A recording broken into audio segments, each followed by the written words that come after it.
எம்மா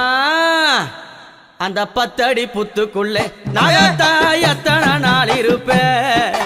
10 அடி புத்துக்குள்ளே நாகத்தா எத்தனை நாள் இருப்பேன் பாலாத வாத்து வச்சேன் நாகத்தா பருகிட வாரும் அம்மா நான் பாலாத வாத்து வச்சேன் நாகத்தா பருகிட வாரும் அம்மா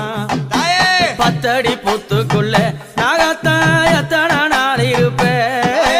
10 அடி புத்துக்குள்ளே நாகத்தா எத்தனை நாள் இருப்பேன்